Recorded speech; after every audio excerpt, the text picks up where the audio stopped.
All right, welcome everybody. As I was saying, you guys are in for a big treat today. We have Mr. Russ Laggan with us, and Russ came on about a year ago. So some of you guys may not have been around at that time, and if you were, you're in for a treat again today. So let me just give you a little background on Russ. So he's been in real estate since 2005. He was a team leader. He was a manager broker. He was a broker owner. He sold 100 homes a year, multiple years, with just one full-time and one part-time team member. And his highest year in production, he did 143 closings. Russ has been a coach for a lot of top realtors. And most importantly, he is our VP of the VP of growth for the West Coast in EXP. So again, I'm just honored to have you on today, Russ, and I'm going to turn it over to you. Oh yeah, so today's topic is the real recipes. Get it? for sales success. So take it away, Russ. Right, cool. So you almost said president. I was waiting for that promotion. People say it enough times. I did. Lord knows, people say funny things enough times in front of the wrong people, and then next thing you know, you get promoted. Oh well, shoot. You get Okay, we'll promoted for two rewind reasons. it and I'll start over. You get promoted for two reasons in this business. One is because they want to promote you to get you away from them, and the second is because you're actually good at what you do. So you just never really know. All right, so today let's make this about you guys today. There's 100 different directions I can go with this, and funny enough, I'll give credit to a guy named Buddy Buck. Actual name, guys. How would you like to have that as an actual name? Buddy Buck. He's out of Seattle, Washington, Duval, actually. And he's somebody that I worked with a couple of times. I was on his podcast and I coached him through a couple of things. And he was grabbing some of these things that I was teaching him and going full throttle with them. And if you watch what he's doing now, his business has absolutely exploded. And majority of what he's doing is just talking about his hometown of Duval. So now he's got Duval TV. That's his YouTube channel.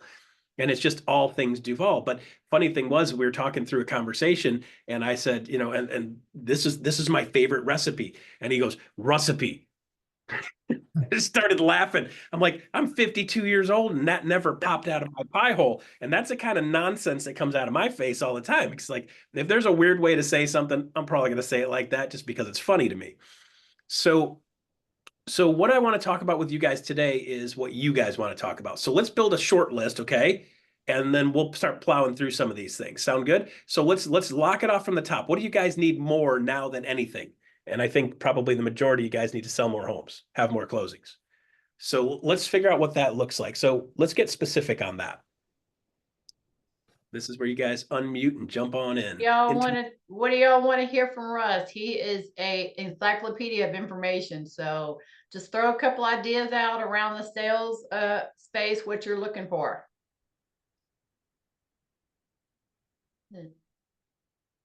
Okay. All right, cool. So let's do this then. I'm just going to do whatever I want, and hopefully you guys are entertained by it. I'll try to make it reasonably fun and funny. I'm going to go through the three things that I know most people need to be doing in their business, and the three things that are the easiest thing to do in your business. So let me ask you guys this. Since nobody wants to talk to me, maybe you'll wave your hands at me. Try this, okay? How many of you guys would like to sell 2 or 3 more houses in the next 12 months? How many of you like to sell like 10 more in the next 12 months? How many of you like cold calling? How many of you like door knocking? You want to do expireds? Work with drawings?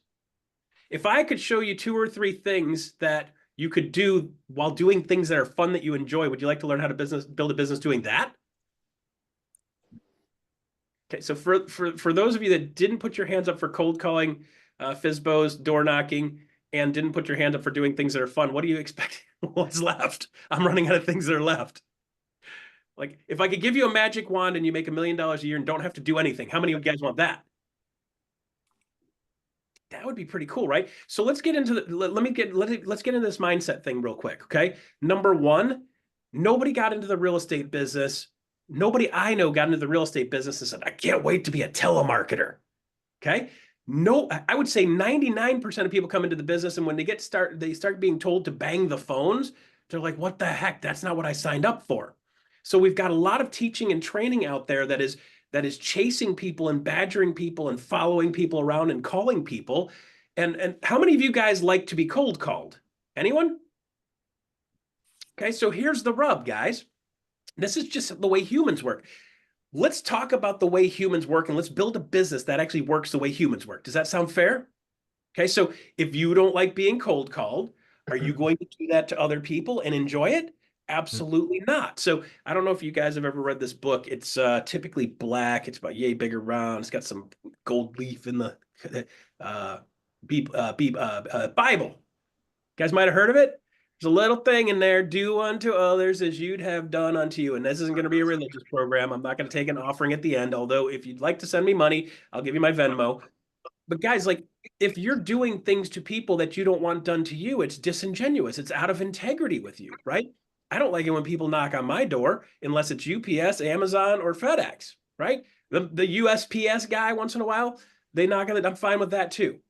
If somebody wanted to knock on my door and hand me a $100 bill, I'd probably think that was cool, but that's not like the norm, right?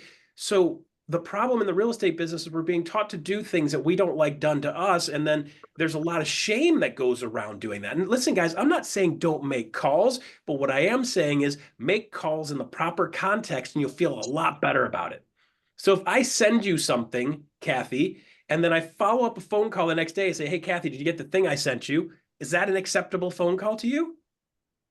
Yeah, right. So that's cool, right? So a lot of the things that we're being taught to do, we need to do. You've got to communicate.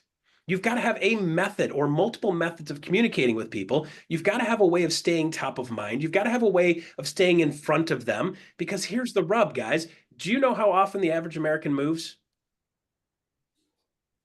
Throw me out a number. 7, 8 years. 7. Okay. 7. Got one. 7 or 8 years. Anybody else? Historically, All it's right, about guys, y'all, let's engage today. Rosa, you need to mute too. Yeah, I'll mute. So here's the thing, guys. Yeah, so here's the thing. The average American typically moves about every 6.1 years. Okay, that's normal. Okay, if you go back historically, fairly normal. Do you know what it is today? I'm going to tell you. It's 10. Wow. Okay, it was 9.8, 9.9, 10, 10.1 plus or minus. Okay, so here's the thing. If the average American's moving every 6.1 years typically, and now it's moving every 10 years, that's 4 more years, guys, which means you need to stay in contact with people for substantially longer time between moves. So we've got to start having things that are done automatically. We've got to start having things that are keeping people up to speed. We got to start doing things that are getting us in the flow and keeping us in flow because we never know in that 10 years when they're going to go. Terry, when are you moving next? He's like, I don't know. Right? Like, heck, we're real estate agents. We don't even know when we're moving. So how can we know? Say that again? I'm never moving again. Okay.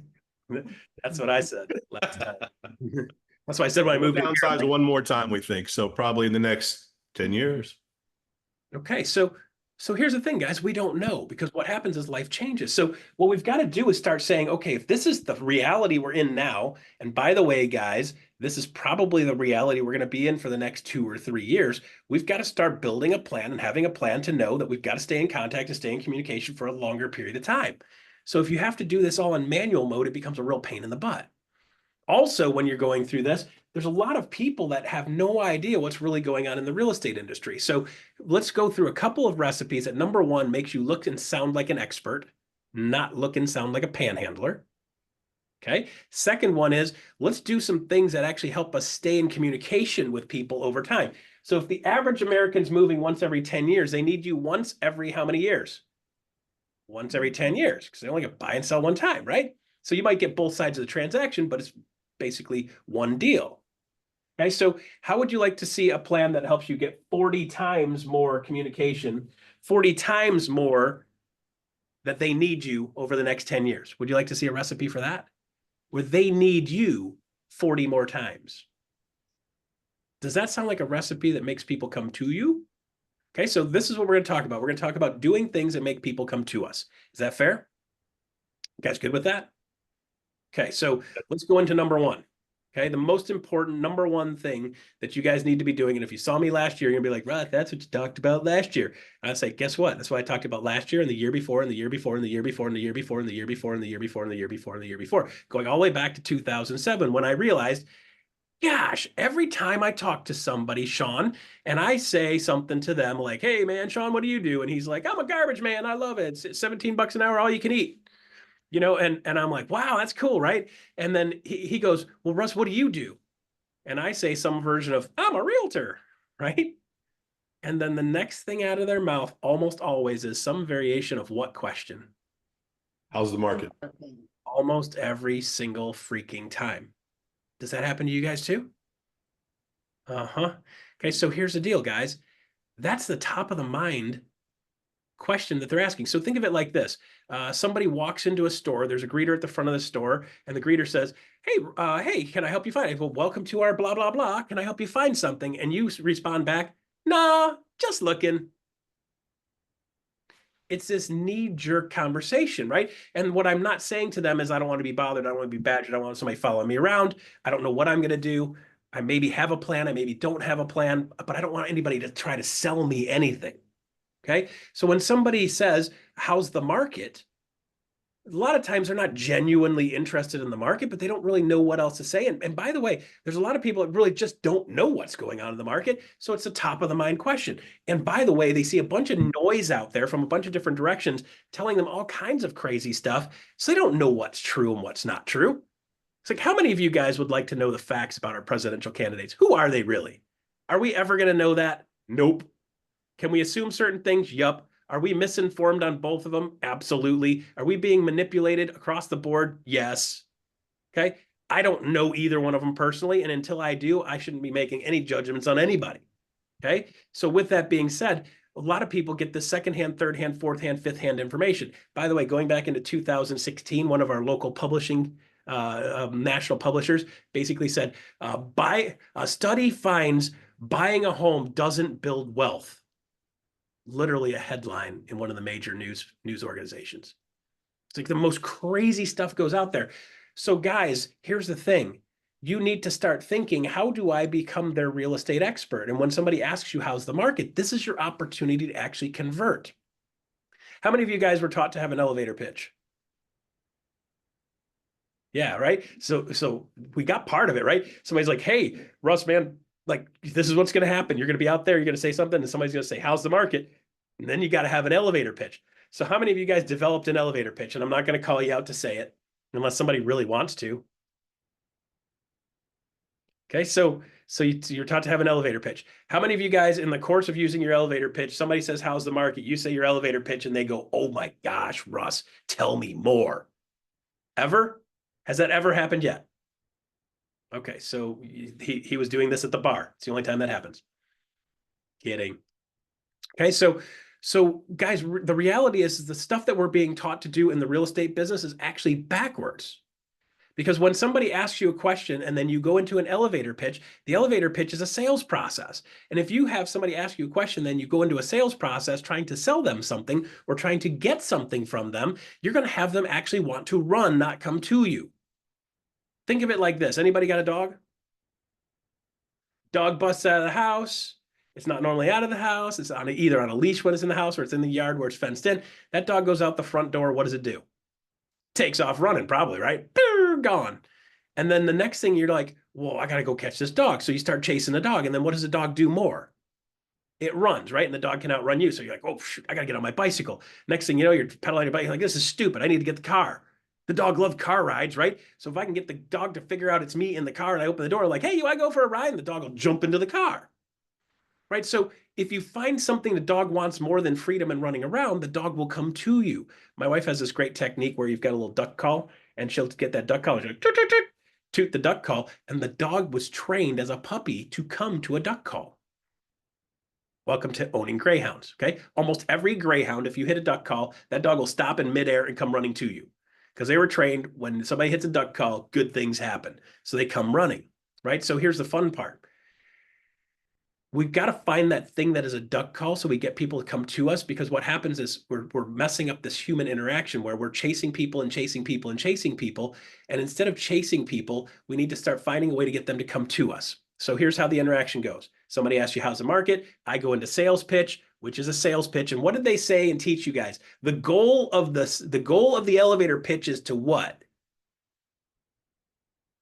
Get their information. Yes? That's the goal of the elevator pitch, is to get their information. So when we go into the interaction, the goal is to get something. Do you think they pick up on that? Do you think they feel that? Absolutely do every time.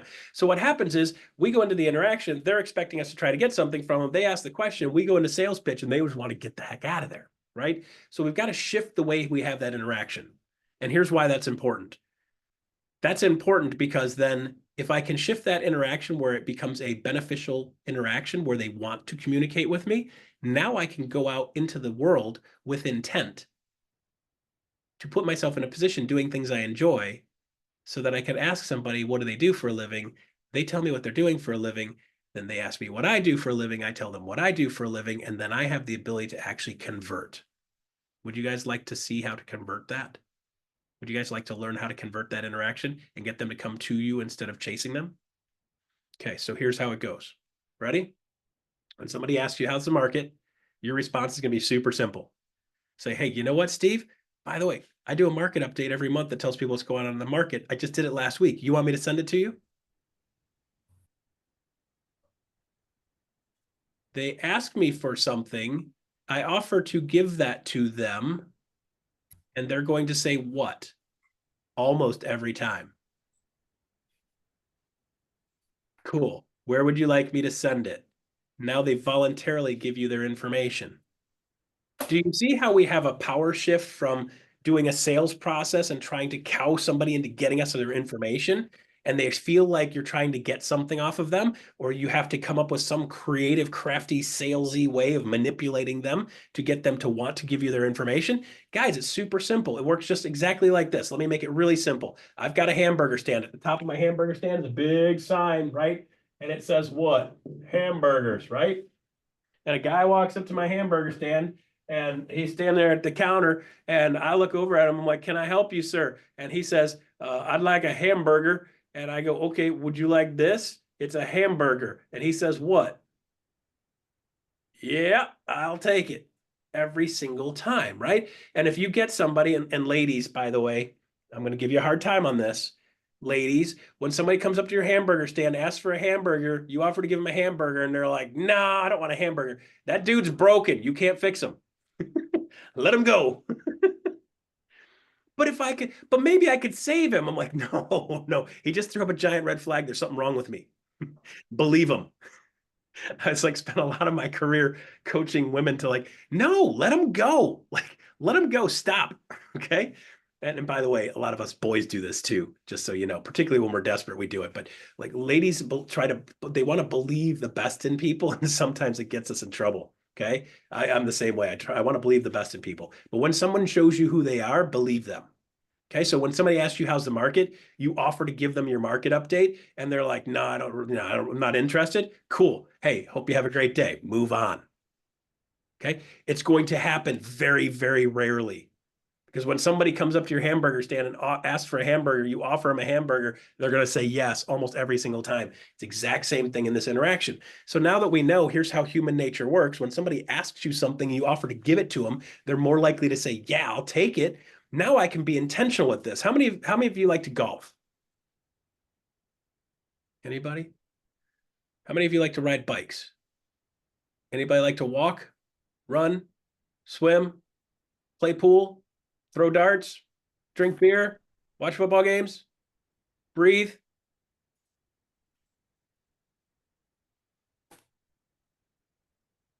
Guys, it doesn't matter what you like to do. What I want you to start thinking is go out and do that more, and do that with intent, and do that with people you don't know. So I have this golfing guy down in Tampa. His name's Ian Walters. Ian worked for me for a while, and he and his wife were fighting each other because she didn't like the fact that he was playing golf so much. And it wasn't the fact that he wasn't playing, that he was playing golf so much. It was the fact that he had like 7 sales in a year and he was playing golf a lot. So it wasn't really the golf that was the problem. It's the fact that he wasn't generating income, and she thought he was just screwing around playing golf, right? So it turns out, a year goes by, 2 years goes by, and this constant battle. So I finally, Ian's running about, 16, 17 sales. His goal is to be at 40, right? So I sit down, we do some business planning, and I said, okay, so what do you love to do? You love to golf. Yeah, good. So your wife, and he's like, yeah, but my wife's, we're fighting about this. So I like, that's not a good plan. I'm like, have you actually run the numbers and seen how many of the sales you did in the last year were from people you golfed with? And he's like, well, no. I said, well, why don't we come up with a number, right? So we go through his sales. Turns out seven or eight of his sales were from people he played golf with. I'm like, dude, half of your business is from people you played golf with. And these are $300,000 sales, right? So you're looking at $9,000 times 7 sales. $63,000 of your income has come from people you played golf with. How much does it cost for you to golf? He's like, well, the total for the year is probably like $4,000, $5,000 for him, right? Okay, so it costs you $4,000 or $5,000 to make 63. That's a 10x return.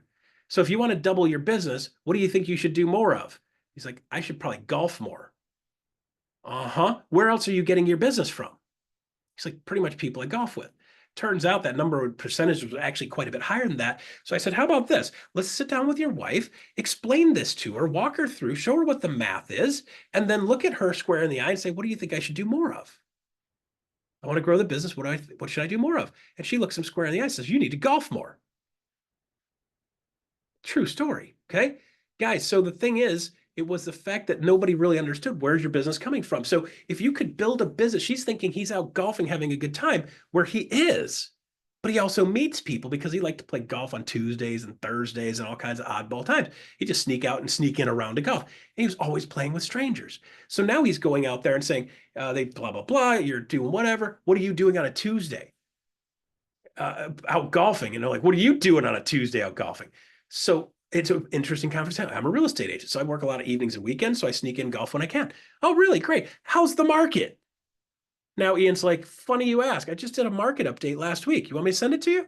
Tells you exactly what's going on in the market. And then they talk about market stuff, but he gets their info. And the other guy on the cart next to him's like, hey, I want that too. So I'm like, dude, you go and play with a twosome you don't know or a threesome you don't know, jump in as the fourth. They got 3 people every single week that you don't know that you can add to your sphere of influence. That's 12 in a month. That's 144 in a year. And if we can convert our sphere of influence at somewhere in the 8 to 10% range, that's 14 more sales in the next year playing golf with intention. Anybody like bowling?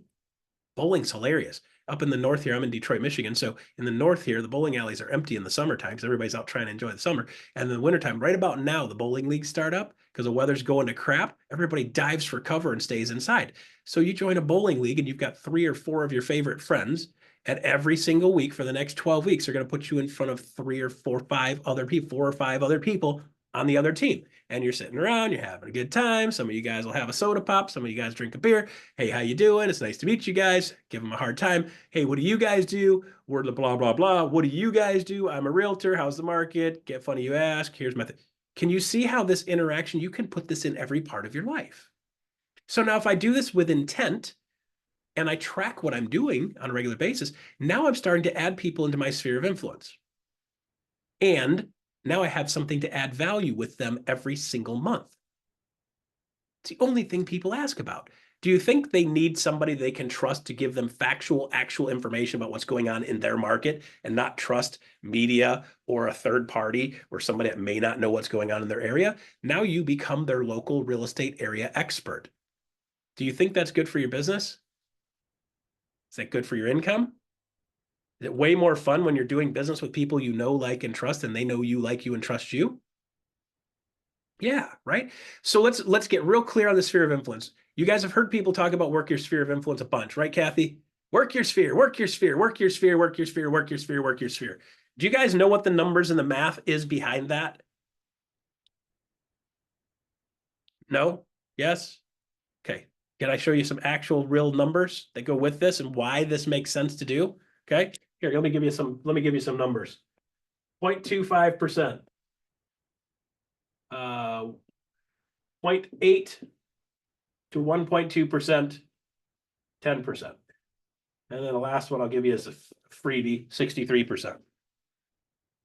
0.25% is the percentage of close ratio in the first 30, 60, 90 days of leads generated online, which means you have to go through about 400 leads generated online to generate one closing in the first 30, 60, 90 days.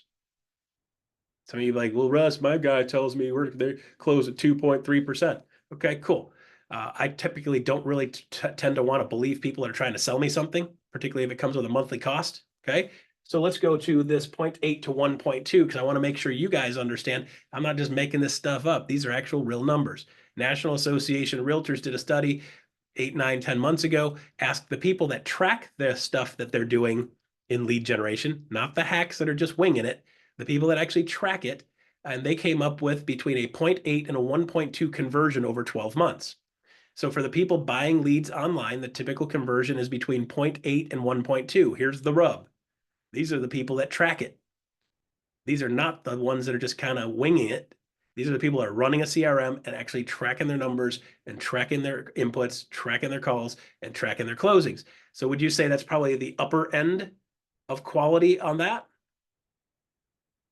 So this is the upside of lead generation online. Now, are there some anomalies in people that converted a higher number? Absolutely. But when you look at the survey done with thousands and thousands of agents, 0.8 to 1.2, and you might say, well, Russ, why a range? Because some people had realtor.com, some people had this one, that one, the other one, some people had Zillow. You got front door, you got back door, you got left door, you got doggy door, you got all kinds of lead generation companies out there selling you stuff. Yes? So the range is between 0.8 and 1.2. So let's just say consistently, plus or minus right around 1% is what you could expect lead generation to convert online.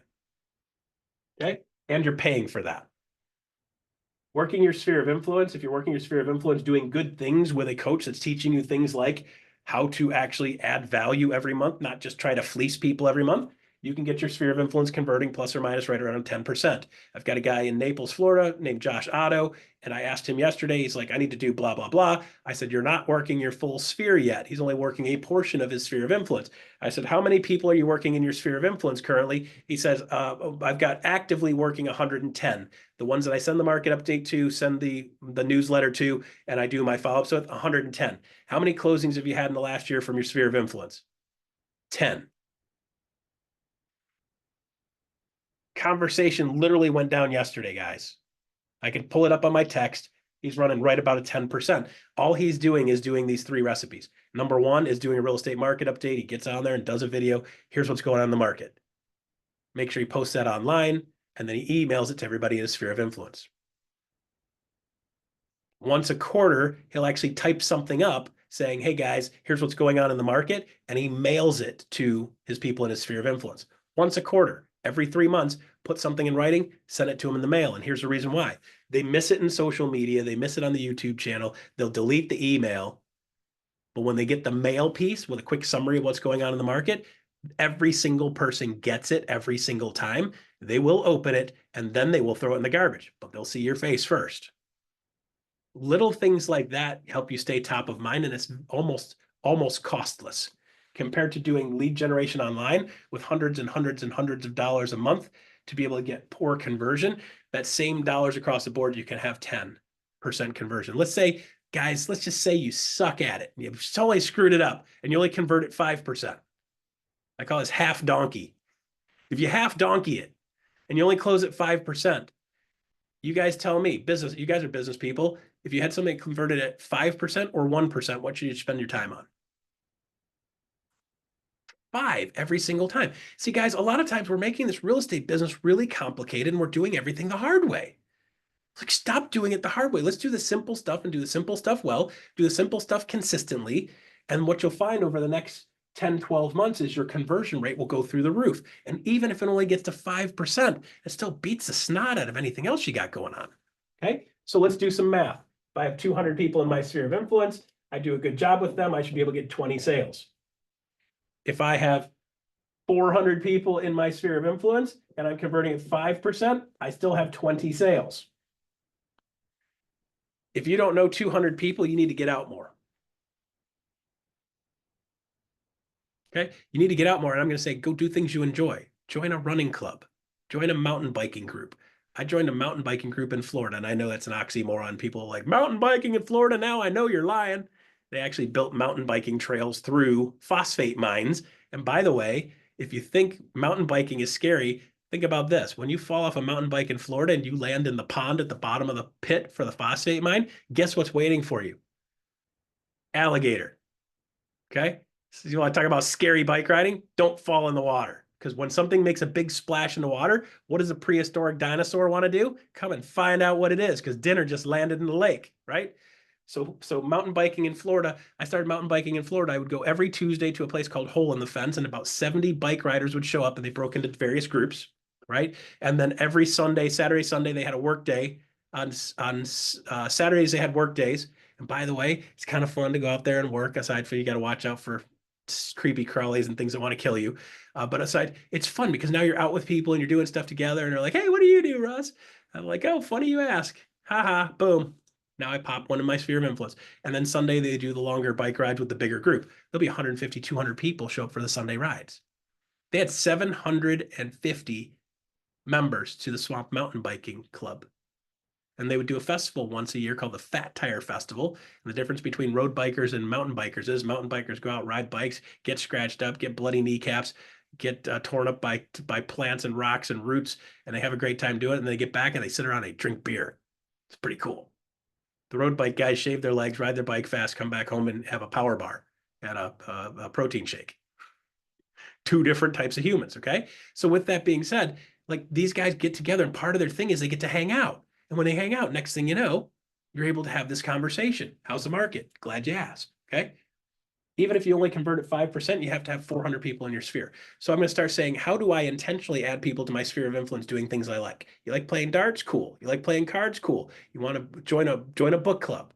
Anybody here go to church? You want the dirtiest secret going to church? You guys want, you go to church, you know what you do? You put your name in the hat and be like, guys, I want to be a greeter. On Sunday, I want to be a greeter. Meet every single person at the door. Every single person gets to know who you are. Every single person coming into the building, you shake their hand, give them a hug, welcome them in. Next thing you know, every single person knows you. That's how you start to stand out, right? It's the easiest thing in the world that's free. By the way, when they do the check-in table for the Swamp Mountain Biking Festival, 350 tickets sold, all 350 sold out. Guess who helps run the check-in table? Where you just make sure everybody that paid and they get their thing and they get their little wrist and they get their couple beer tickets. Guess who does that? I show up a couple of minutes early. I meet every single person coming in. If you need anything while you're here, don't hesitate to ask me. And next thing you know, I go walking around. They're like, hey, Russ, good to see you. Hey, Russ, good to see you. Hey, Russ. Everybody knows you because you shook everybody's hand on the way in. Now you're having warm conversations with people. Oh, you're the guy that checked me in. Yeah. Right. So doing simple things like that connects you with people. And then somebody's going to ask you, how's the market? Boom. Now you have conversion. Good.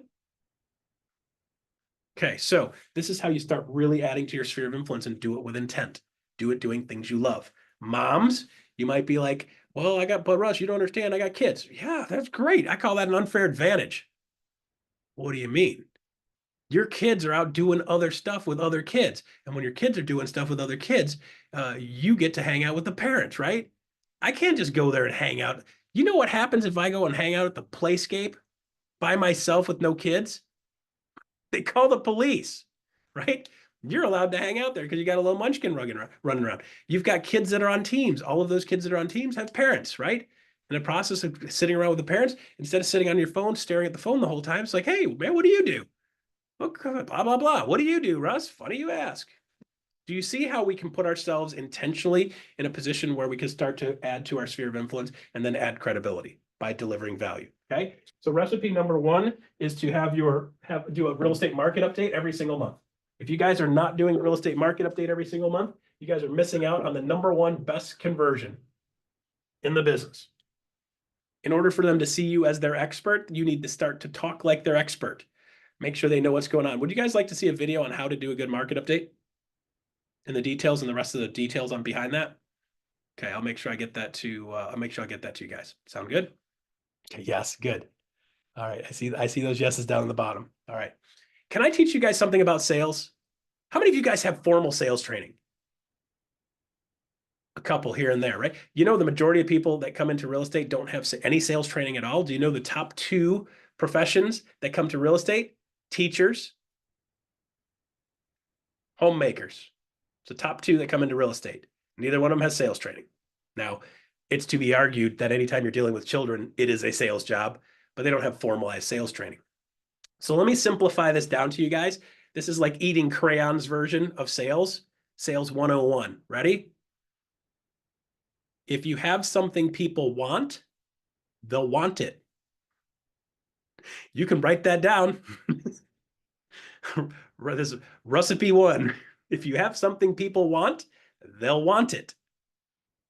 Okay, so this works with the market update. It's the only thing people ask me for. So it's the only thing people ask me for, and I have it. Then they ask me for it, and I offer to give it to them. They're going to say yes every time. Okay. By the way, would you like to see that in action? I can show you exactly how that works in real life. Would you like me to show you how that works in real life? Yes. Okay, so here's what I just did. You remember when I just asked you, hey guys, I got a video on how to do a good market update. Would you like it? And you guys said yes. Just showed you how to do sales, right? You guys are in sales and you still fall for it because it makes sense. I have something you want and you want it. I offer to give it to you and you say yes. Okay, so when we're looking at this real estate thing, I want to be the person that people are saying yes to. I want to be the person when they're saying, hey, the market is changing, or the market is the same, or hey, by the way, guys, based on where we're at now, looking at 3.95 million homes closed this year, that's what we're tracking for currently. Last year was 4.09. I think next year is probably going to be much more of the same unless something catastrophic happens. We're going to have more of the same. So are we going to have people still moving every 10 years?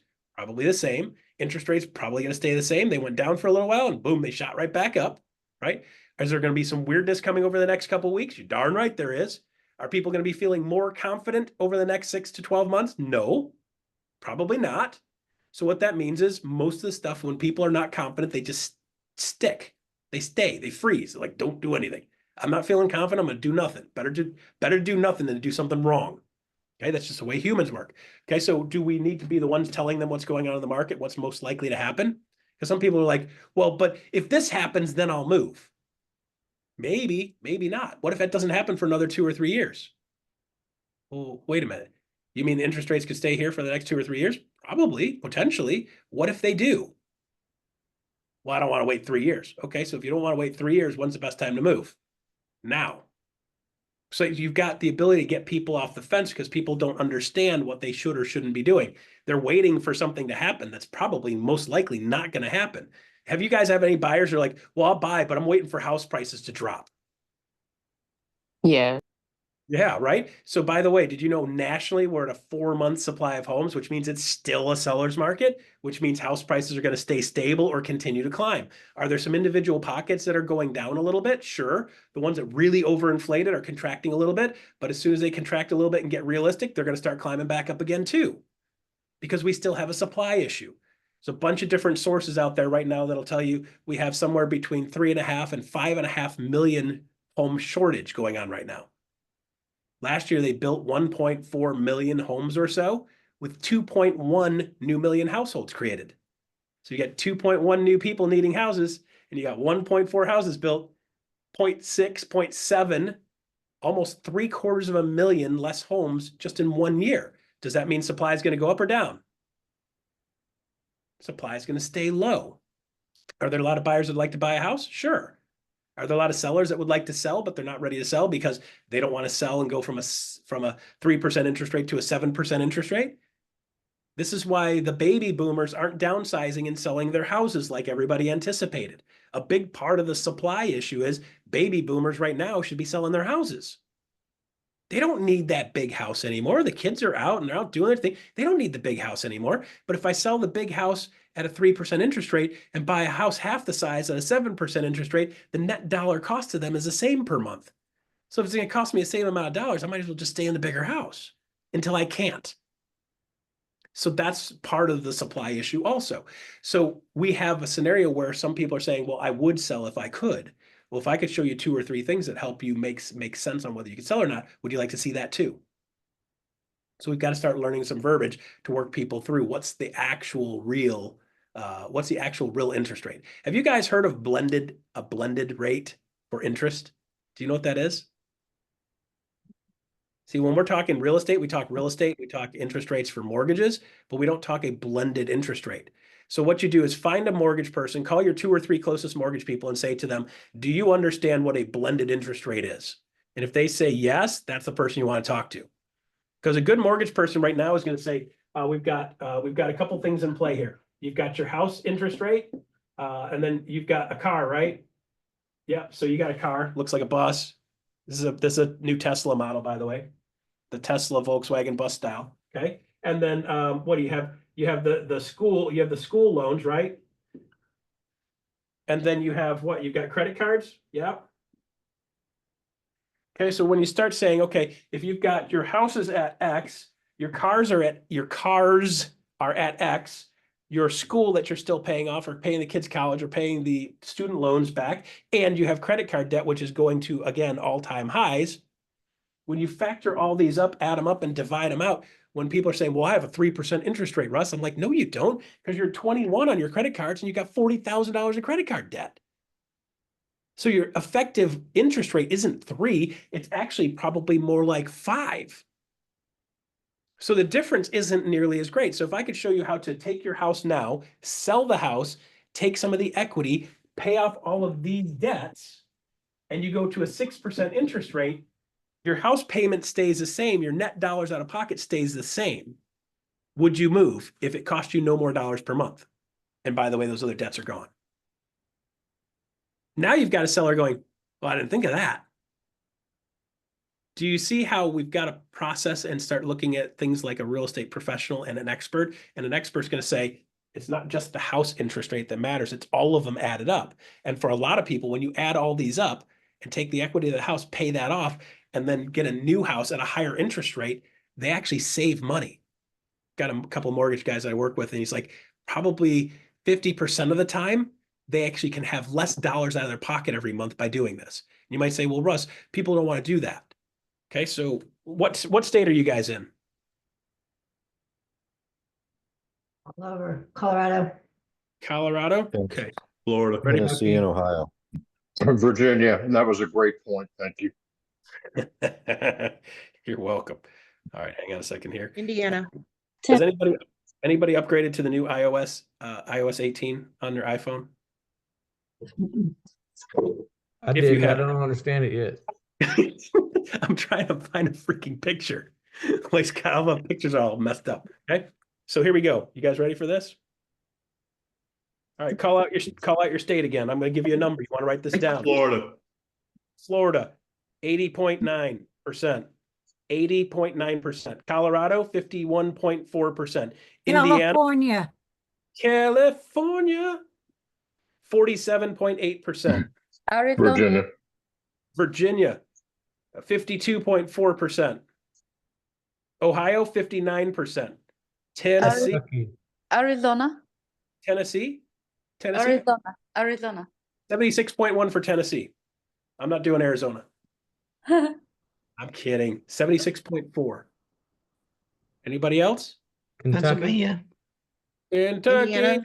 55.1. Indiana, 61.9. Louisiana, 32.1. Man, you got people from everywhere. This is cool. It's like international, except in the United States. So now you guys have your number written down. Huh? Here's what that number means. That is the appreciation in your state for the last 5 years. Almost all of them over 50%, which means if somebody bought a house for $200,000, that house is now worth $300,000. So when we're starting to talk about this stuff, guys, they have equity. 37% or so of the US has their houses, 37% has the 50% or more equity in their house. And about 30% have their house completely paid off. So 67 or so percent of people either have 50% plus equity or have their house paid off. These people have choices, and most of them have these other debts. So if you can start to think of it as a holistic plan, you could get some people to say, if you could move now, and I can show you how, would you? Let me get you with my mortgage guy. Let's talk about your blended rate and show you what your real situation is. And the good news is, guys, most of these people have equity, so they have the ability to pay this off, which gives them a ton of freaking choices. So now you've got a sales process. If you feel like you've been stuck in your house for a while and you've wanted to move, but you couldn't because you don't want to go with a way higher interest rate, we need to talk. Reach out to me. I can show you a potential solution. Do you think anybody's going to put their hand up for that? Yeah, right. So do you see how having a little bit of information and a little bit of knowledge makes you sound like an expert? By the way, I just use this, and Kathy, I can send this over to you. This is what I did. I just went right off this chart. Okay. I have this on my phone at my fingertips. So I'm talking to somebody, I'm like, oh, you're in wherever. I was in South Dakota the other day, and I was like, you guys are 60.6% appreciation over the last 5 years, which means if you bought a house for 200 grand, it's worth 320. And they're like, what? That's just the average there, right? Yeah, Okay, I please also- send that to me, Russ. I'll put it up with a recording that we're Cool. gonna post. That'd be great. I also have one that shows a percentage of home price changes since Q1 of 1991. Colorado, 584% since 1991. They say having a home and owning a home doesn't build wealth. They're full of crap. Don't listen to any of them. The crappy states are down in the 200s, mid 200s. Okay. So owning a home is the number one most important thing most people could do for their personal wealth. Okay. So having a market update and knowing what's going on in the market, has the basic info is good. Do I sound like an expert yet? Still surprises me they put me in charge of anything, Kathy. You had me at blended rate. Funny. Yes. Okay. It's just like, we just got to start doing things that make sense. And some of you guys are like, well, Russ, how the hell do you learn this stuff? I learned it by smashing my head on everything. Guys, I didn't learn anything the easy way. I've learned almost everything the hard way. Heck, I had a couple years where I had no hair because I pulled it all out. I think Kathy saw those days, right? Okay, so market update. All right, so let me really mess you guys up. You ready for this? If you haven't heard this recipe yet, this is a good one. Okay, so what are people living in? Houses. What do we sell? Houses. What happens to houses all the time? They break, right? So the second recipe is building out a preferred contractor list. And the reason you want to build out a preferred contractor list is, here's the thing. Any of you guys own a home? How often does something break on your home? All the time, right? My house is 1953. We love it. We've got those beautiful plaster cove ceilings, not a single flaw and crack in any of the ceilings. It's super great. Got some wood trim that's neat and some arched doorways and stuff that has flavor and character, right? Not bland like me. Okay, so we've got this house, and it's just every freaking week we got something. Seems like every single time we turn around, there's something else that needs to be done in the house. I used to do almost everything on the house myself, and now because of my travel schedule and the fact that I have more money than I have time, I used to have more time than money. Now I have more money than time, so I just pay somebody else to do it. Like, I haven't mowed my lawn in years and years and years. Neighbor give me a hard time, like, man, you must be fancy, you're getting lawn. Like, dude, why would I spend time on that when I could take a nap? A nap is way more important than 2 hours messing with the stupid lawn. So I've got like 4/10 of an acre here. Okay, so I have things going on in my house all the time. You have things going on in your house all the time, and all the people you know have things going on in your house all the time. So let's just say 4 things break every year. If 4 things break every year, and you have to get a contractor out there and you become their resource for good contractors, you have 40 times more connection over the next 10 years. So here's how it works. I'm going to build a contractor list, and I'm going to build a preferred contractor list. I want to have 2 or 3 of each person. So I'm going to go out into the market and say, hey, I need a plumber. I need somebody who shows up on time, does a good job, communicates well, and is a fair price. Who do you guys got? Now I'm doing that out on social media. So instead of me going on social media, look at me, I sold a house. Look at me and my giant stupid key. We just sold a house. Instead of doing that, look at me, I'm a real estate person thing. And I'm not saying don't do that, guys. But what I'm saying is we got to stop doing look at me realty stuff, and start doing here's something of value to you, real estate stuff. So, hey, I'm Russ the Realtor, got a preferred contractor list. We know things break on houses. I'm the house guy. So if you need anything at all with regard to your house, reach out to me. I've vetted this list personally. And people in social would love to give you their favorite person. You got to get really clear. So I'm going to be in like, hey, I need a plumber, does a good job, shows up on time, communicates well, is a fair price, and they need to be South Nashville. Okay. I'm going to get really specific, because otherwise they're like, I need a plumber. And you're like, I've got one. I'm like, you're in Colorado. I need one in Tennessee. I need one in Franklin. Right. So we've got to get really specific. So now you become hyper local expert on all things contractor. And then here's the thing, guys. The third recipe is doing social media right. Part of this is building this contractor list will do it right. And the third recipe being social media done right. And if I do social media, I'm going to do it like this. Hey, I'm Russ the real estate dude. We just had Chris the plumber come over to our house. He did a good job, replaced our water heater, charged us a fair price, communicated well, didn't scare the crap out of my dog or my wife, and he kept his pants pulled up. It's a win. Use Chris. He's awesome. You see how I can promote somebody else's business, and now I'm Russ the realtor promoting other people versus Russ the realtor self-promoting, which makes people sick, by the way. They hate to watch it. Our industry is renowned for being, look at me, panhandling. Okay. And I love the one. I got this guy local here, and I'm not going to name Neil's full name, but Neil every single week will post like, hey, just in case you forgot, I'm a real estate agent and I love your referrals. He does it every single freaking week. And nobody even likes the stupid post anymore. So it's if he did a post and says, hey guys, if you need a plumber, this is a great guy. He showed up, did a good job, gave us a repair. Now Neil starts to look like a good dude, right? And by the way, this contractor list, I've got a list of 93 different trades and parts and pieces, and you can literally just go and start running down that list and asking for people. And here's how you convert with that. Somebody says, hey, Russ, I got a guy named Steve. He does a great job. And I'm like, cool, thanks. And in private messenger, I say, hey, man, thanks for that referral for that plumber. I really appreciate it. And by the way, I do a market update every month that tells people what's going on in the market. I'll throw you on my list so you can stay up to speed on what's going on in the market. If you need anything else, let me know. And they go, thanks. So they give me something, and then I offer to give them something in return. And by the way, if you ever need a contractor, don't hesitate to reach out to me. I'm building a whole list out. If you got somebody else you like, let me know them too, and I'll add them to my list. And then I reach out to the contractor and I say, hey, contractor, Kathy said you're pretty good at what you do. I need to make sure you communicate well, show up on time, do a fair price, and you're nice to work with. If you fit that category, I'd like to put you on my preferred contractor list. And they're like, yeah, heck yeah, sure, cool, good. So if anybody that I send over to you does a deal with you, let me know, and I'll do a social media post to promote your business. And the contractor's like, seriously? Yeah. Oh, again, by the way, I do a market update every month. I'll send that to you so you know what's going on in the market, because you're going to bump into people wanting to sell their house. Like, hey, I'm going to get the plumbing fixed because I don't want to have Kathy come over here and see this thing's been leaking for 6 years. And we finally got that thing fixed so we can put the house on the market. So, guys, some of these contractors know when somebody's selling a house way before we do. We call that upstream modeling. They know before we do. Now we can connect with them and maybe we can get that referral. Okay. And on social media, I promote their business.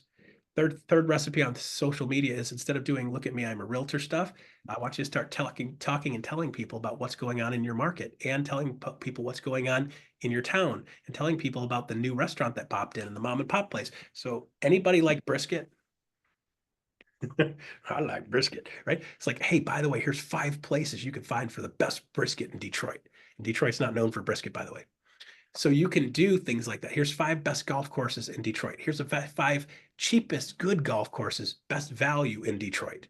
Here's 7 places if you didn't know existed. You got to check these out. I'm Russ the realtor doing videos. So now people start to see me as the local expert.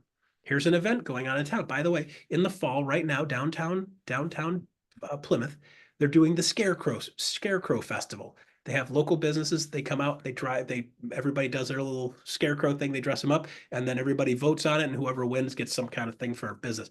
The businesses do it, and they're literally all the way around the square. It's creepy as hell at night, by the way. It's wild. Okay, so that's part of the fall thing. And then they have the fall festival that they do every year. So these are the types of things. It's like, hey, I'm Russ Laggan. I'm checking it out. We're downtown Plymouth right now. If you guys didn't see the Scarecrow Festival, check this out. And they think, hey, I'm Russ the realtor. If you need anything in the market, don't hesitate to reach out. I'm out. Okay. That's how I'm doing social media now versus look at me, I'm a realtor. Hey, by the way, if you guys didn't check this out, and by the way, they do an ice sculpture festival. And by the way, they do a Santa Claus thing. And by the way, they do, so all kinds of little things going on in the town, and you can just be the person that's making sure people know what's coming. Okay. That's how you get the first recipe, the second recipe, and the third recipe together. Okay. So I'm running up to the end of the time here. I'm going to stop. And before I do that, I'm going to give you guys something. You ready for this? If I had a link to 8 modules that walk you through exactly how to do that, would you guys like that? No charge. It's free. Yeah? You guys want me to teach you something about sales? Just did. Again. Okay.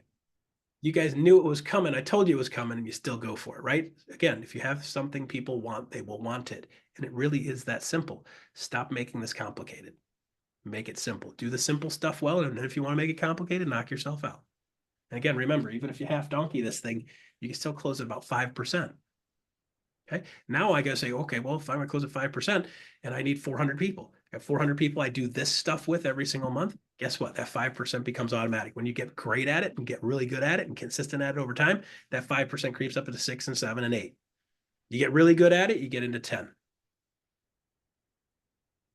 Now you can do 20 sales with just 200 people. 40 sales. Thank you. How many sales do you want to do? Tell me how many are in your sphere. Add value. Do the math. Okay. So here's what you do. Jumpstartmasterclass.com. JUMPSTART. Jumpstartmasterclass.com. If you go to jumpstartmasterclass.com, there's 8 modules in there. You have to actually register because I don't want a bunch of clowns in there doing clown house stuff. Because I've got people trying to go all kinds of crazy on stuff. So jumpstartmasterclass.com, go in there, register, just put your name in there, put your company in there. Guess most of you guys are with EXP. So put EXP in there, and then that automatically gets you entry. When people don't fill that out and don't tell me where they're from, and I don't know that they're a realtor, I don't let them in because I don't want a bunch of people in there panhandling you guys. That is not a managed site. You will see some basic interactions when you go in there. At the top, there's a little thing called Classroom. And this is actually, by the way, you'll see this title, Unlimited Closings. We also own unlimitedclosings.com, and we have actually sold a version of this with some more build outs, but sold a version of this for a couple $1,000s a pop to a bunch of different people. My business partner actually used that to actually build his business. Okay. And I just did it for him because I said, if you build me a clone, another site that I can give away to our people inside EXP, if you build me a clone, I'll do the videos for you, just build the clone. So I did the videos, he did the clone. He uses it to attract agents. I use it just to give to you guys so you can sell more homes. Okay. Jumpstartmasterclass.com. You go into the top, there's a little thing called Classroom, and they'll start with module 1. It's like 10 minutes. You'll see my buddy Adrian introduce himself because that's what he's using. And then you'll see me plug in there and run through the rest of these recipes. There's only like 8 modules in there. We truncated everything. And below those modules, there's some additional details. So you have the parts and pieces you need. The list for the contractor list, by the way, you'll see the video on that. It's not just 93. I need 4 of each. I need 2 high end and 2 low end. Fix and flip plumber, completely different than high end plumber, right? So I need a primary and backup. So I'm gonna have 2 of each. So that list of 93 turns into a list of 370 something. Just building out the contractor list. So people are like, Russ, I'm having trouble adding people to my sphere. Number 1, get out and do stuff you like. Number 2, learn that conversion. Number 3, have the market update. Number 4, build out that contractor list. You become a resource when people start going, hey, like I need a plumber. They're like, ask Russ, he knows everybody. And his people are all good. That's when you know you're winning, right? And this is just a matter of doing it consistently, okay? So I will, oh, by the way, do you know how you guys actually build a real estate business? You have something people want, and then you capture their information. Guess what I just did? If I was doing something for sales, I just captured your info with something you want, and you voluntarily gave it to me. So now I have all of your personal contact information to be able to plug into that thing. So now I've captured you. So if I wanted to market other stuff to you, I could. I'm not. That's not what we're doing, but I could. And good news is you guys fell for that too. And the point is it works, okay? It works because you guys are voluntarily doing it. I'm not dragging anybody to this, okay? So that's what I've got for now. All right, I think we got like 1 minute left. Oh, we're out straight up time. Good. Thank you so much, Russ. Good You are quite stuff. welcome. Yeah, we'll get this video up, guys, probably about tomorrow, right there in the Freedom Team Workplace. Come back tomorrow as our Connect to Collaborate. We can just talk more about this, kind of brainstorm ideas or anything else that you guys want to talk about. And hey, Russ, real quick, tell them why they need to be at EXP next week, the EXP Con. Econ. Well, 2 things. Number 1, I'm giving away free hugs. So come on out and show up. You know, the thing in the industry is when people when industry is tough and markets are tough and it's more of a struggle, hanging around other people that are having the same struggle and being able to collaborate and getting some type of feel, having a sense of energy, feeling like you're not alone, rubbing elbows with people that can potentially give you some simple stuff. You're going to get a simple nugget that completely changes the way you do your real estate business, and just feels good to be connected. What they found is that the people that feel more connected to their company and to their people and to their teams have a higher sense of feeling connected, of course, but they also have a higher incomes. Because the more connected you feel, the more likely you are to do the things you need to do. The less you feel alone, the more likely you are to perform. So the higher performers almost always are feeling very high levels of connection. And the only way to feel connected is when you connect to people. It's on you. You got to plug yourself in. The only way that iron's going to work is if you plug it in. There you go. And Good. we are having a network event, a networking get together reception for all the Freedom team Monday night at 5:30. So there's information in Workplace about that. So you guys get registered to come to that. If you're not registered for EXPCon, again, just like Russ said, I'm going to highly encourage you guys to come. I mean, get connected with people. One referral, whether you give it out or you receive it over the next year, it's going to more than cover the cost of your trip to get there. So, and all the other benefits you get along the way, just like Russ was talking about, you got to make it happen. So, all right, guys, thank you, Russ. Thank you again. Just amazing as always. And I'll see you next week. Bye, Yes. everybody. Thank you all. Thank you, Ross. Everybody.